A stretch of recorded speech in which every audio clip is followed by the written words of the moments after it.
can't kill dragons. I'm a Viking. I'm a Viking!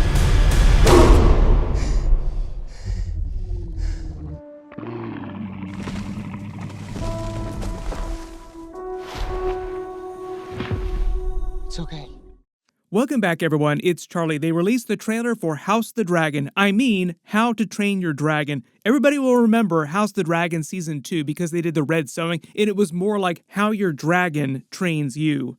This time, still people getting eaten, but not quite in the same way that we saw during House the Dragon, like not crispy chicken, KFC delivery to the dragons. This new live-action version of the movie seems like it's going to be a shot-for-shot remake for the most part of the animated How to Train Your Dragon movies, so we'll break it all down. For the most part, the trailer looks exactly the same, just the scenes that they picked to put in this first trailer.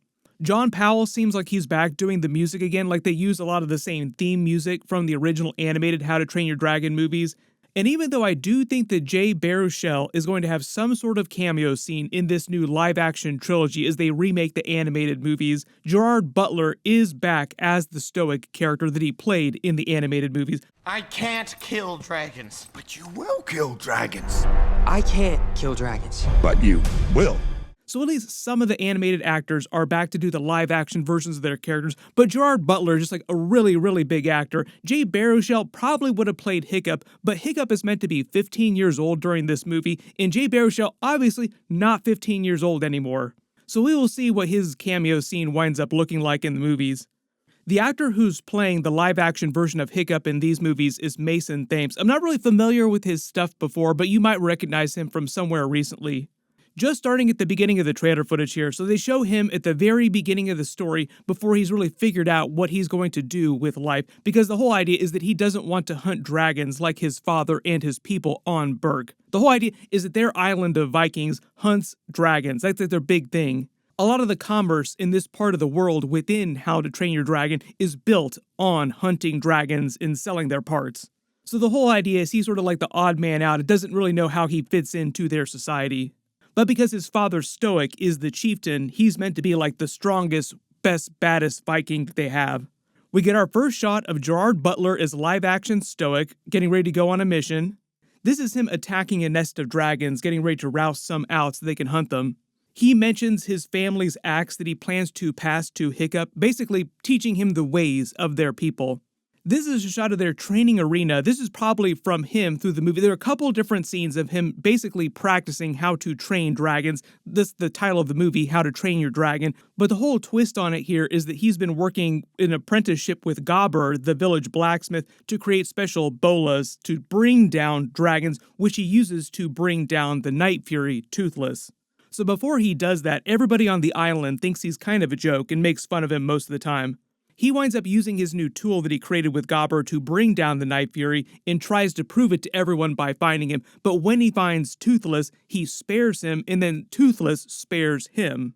And it begins their friendship, and in him slowly learning more and more about Toothless, he learns how to actually train the dragons and subdue them. So in the arena here, where everybody expects him to get his ass handed to him, he quickly subdues the dragon, and everybody gets really suspicious of him.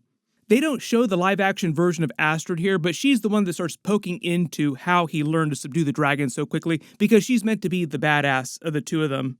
He eventually creates the special mechanical fin to help replace part of the fin that Toothless lost so that he can fly again, and eventually they pay that off at the end of the movie where Hiccup's story parallels Toothless' story, and he winds up losing his leg, and Gobber helps make him a mechanical prosthetic leg. So the whole idea of the How to Train Your Dragon franchise is that Toothless's story, like the Night Fury's storyline and Hiccup's storyline, are meant to parallel each other's through each of the movies. Basically, each of them learning about what dragons and people are like, learning to coexist. Then Hiccup and the Vikings of Berk help save the dragons. They learn more about the lore of the dragons. And eventually, by the final film, Hiccup has learned to become the chieftain of his people, replacing his father as chieftain. And Toothless has become the true alpha of dragons, all dragons in the world, leading them back to the hidden world. So at least my expectation for these live-action movies is that we'll just do a trilogy of live-action movies to parallel the animated movies. They could always split some other movies down the road. It just depends on how they want to do them. But for the most part, I'm just assuming parity with the animated movies, and it'll be 1-to-1, so 3 live-action movies. All these scenes of him talking to his father, Stoic, are basically at the beginning of the movie where he's trying to explain to him why he's so crap at training dragons. Like, I'm terrible at this, I don't know how to do it, which eventually leads him to create his mechanical device for taking down dragons, which he winds up using inadvertently on Toothless.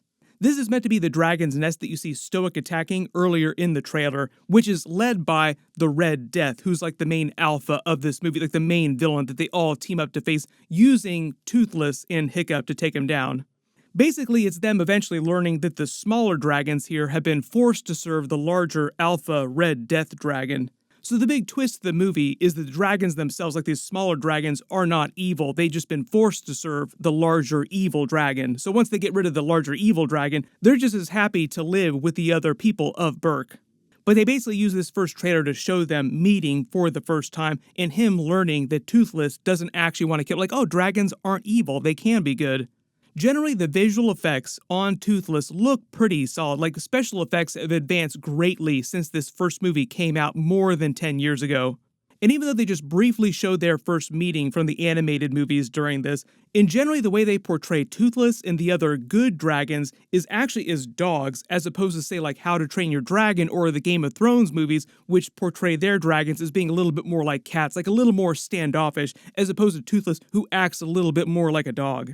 Like, part of the whole idea of the franchise, How to Train Your Dragon, is how to train your dog. With all the dragons, Toothless included, being kind of like nice puppies. They touch for the first time, he realizes what's actually going on with Toothless. Like, oh, this is actually good. We should actually become friends. And they play the theme music from the animated How to Train Your Dragon movies. They haven't said much about their larger plans for this live-action version of the franchise, but assuming everything goes to plan and it does well, this comes out next summer. They'll probably just release the sequels every 2 years or so, just because that's typically how long it takes them to get a movie out when they know more about what they're doing, and because so much of this is based on the template of the animated movies, it's a little bit easier for them to actually make it through production on all the films. Like, they're not making up the sequels whole cloth as they go along. But like a lot of the live-action Disney remakes, which basically this is like the energy of the live-action Disney remakes, so depending on how you like live-action remakes will tune your enjoyment for this. Typically in those live-action Disney remakes, they add a lot of material that was not in the original animated versions, especially like an expanded version because the animated movies tend to be a little bit shorter compared to live-action movies. So we'll probably see moments during this movie that were not in the original How to Train Your Dragon.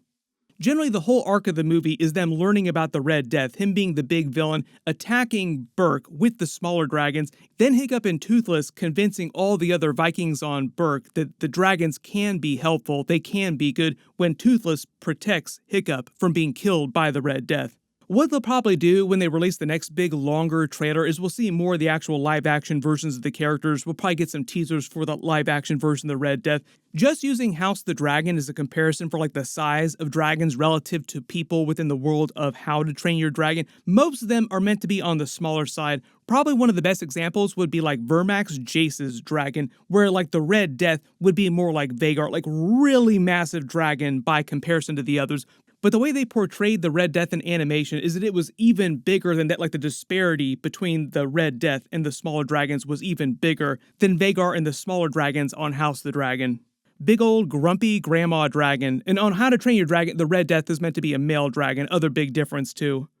They might tease a little bit more of the lore of the dragons a little bit later in the movie too, just to set up the sequels as well, because the whole idea of the sequel is that they learn about Hiccup's mother, what happened to her. She didn't die. She actually started to protect dragons. And the big alpha dragon enemy of that movie winds up being the Bewilder Beast that they defeat, saving that group of dragons from it too. And by the third movie, eventually learning about the hidden world, the place where all dragons came from, their ancestral home.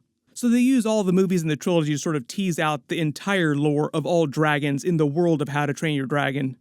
But there's a bunch of stuff going on here. Everybody post all your reactions to all the live action footage in the comments below. So far, it looks like it's going to be okay, at least on a visual level. We'll see how the storytelling is when we actually get that next really big trailer, but it's not coming out till next summer, so it's probably going to be around the Super Bowl by the time we get that next really big trailer. Funny enough, I did like one video, I think, maybe only just a single video for the original animated How to Train Your Dragon movies, just based on when my channel was created and when all the movies fell during the timeline. That first movie came out in 2010, like a couple years before I actually created my channel. There's a bunch of big stuff coming up. We just heard about Henry Cavill joining the Star Wars universe. Henry Cavill just jumping around from franchise to franchise. So I'll do a video for that tomorrow. Be sure to enable alerts for my channel so you don't miss anything. Everybody click here for that big Black Panther 3 announcement to learn what's going on with the movie, and click here for that Deadpool versus Thanos deleted scene, a whole bunch of other deleted scenes and alternate endings from Deadpool and Wolverine. Thank you so much for watching, and I'll see you guys in the next one.